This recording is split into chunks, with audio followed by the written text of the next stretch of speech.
What would be some stumbling blocks to this healing process? Let's say I would say maybe for all three types of depression. If we're looking at stumbling blocks, I think there's a danger perhaps that for, let's say, the dark pattern, that the person who is suffering from that type of depression might actually forgive another person prematurely without really working it through and just saying, well, I'll just forgive him and I'll go on with my life, but really hasn't addressed the adultery, for example, or the feelings of revenge that he had. So certainly that would be an obstacle. Also, some people will be simply resistant to change, and so they're not going to get better. And it's also possible, too, for a person to simply want to just get on with his life and not address any of the issues because it's too painful. So there are obstacles within the person to getting healed. Okay, when you said about forgiveness too soon, yes. Is that, if I heard you correctly? Yes, you did. Premature forgiveness. So they say it, it's on their mind, but yes. It's not, say, in their heart? That's exactly right.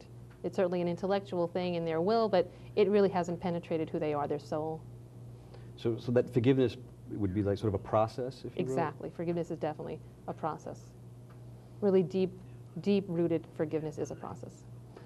Now, speaking of processes, what about people who have sought professional help yes. for depression yes.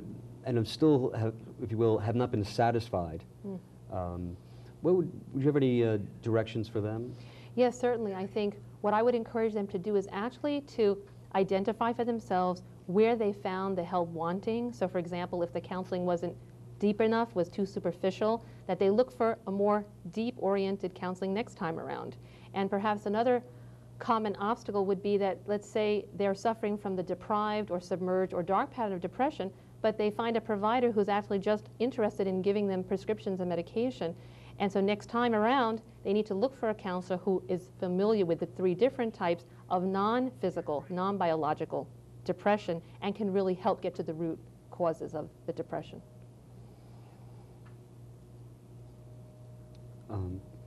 Okay. So it's not hopeless, basically, either way. So there's hope for right. There's a way everyone. around, even if you haven't gotten the right help for it the first time. Now, where would you recommend someone go for this type of healing? Well, I think that when we're talking about moderate to serious problems, a professional counselor is in order, but I think having a religious approach, a religious-oriented, faith-based counselor is particularly helpful so that the dark pattern, for example, is not overlooked, that spiritual elements are taken into account in the cure of depression, especially if there's a spiritual root. Okay.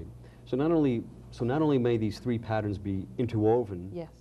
there's also different gradations of each one. Yes, exactly. Exactly. And depending, so like on a moderate deprived pattern, you think like finding an individual such as who has all those qualities you mentioned would be a very good start. Yes. And a clergyman would be a good place for that?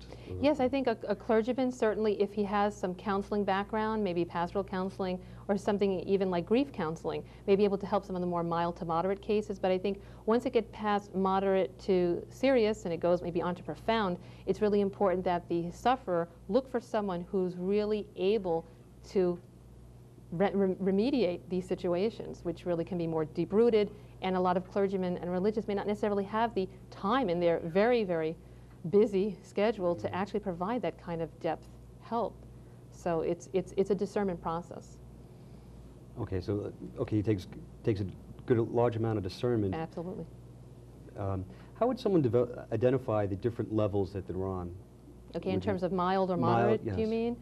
Yes, I think we're really talking about how crippling is the condition in the person's day-to-day life. I mean, if the person is feeling so fatigued, let's say from the submerged pattern, is he finding that he actually can't get out of bed to the point that he's absentee at work, that he's late all the time, that he's actually in danger of losing his job and perhaps loses his job. Now we're talking about something that is really crippling his life. So I think that is a critical factor.